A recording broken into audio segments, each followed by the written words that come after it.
होली आसिले मने पड़े 30 वर्ष तलर होली। बहु देह सारा नड़िया तेल लगे दिए। बापा घर आगे गोटे टप पानी रे लाल पटास रंग पकई गाढ़ लाल पानी करती पिचकारी पाई। पूर्व राति किणी आनी था गोटे पिचकारी, गोटे कागज टोपी, गोटे निश आ गोटे प्लास्टिक चषमा। मो सांग माने समस्ते आसते आम घर अगणा को खूब होली खेलती बापा आम मान सहित।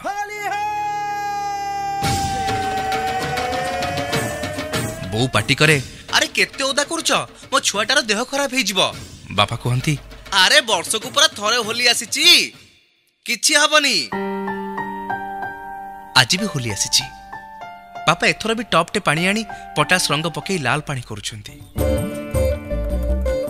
मो पुओ रिकुन बापा पाखे बसी खुशी रे डेउची रंग खेलिबो बोली।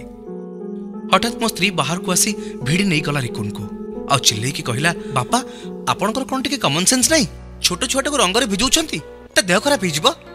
काहेकि के जानी बापा किंतु आज कहि पारलेनी, वर्ष को पूरा थरे होली आछी, किछि हबनी।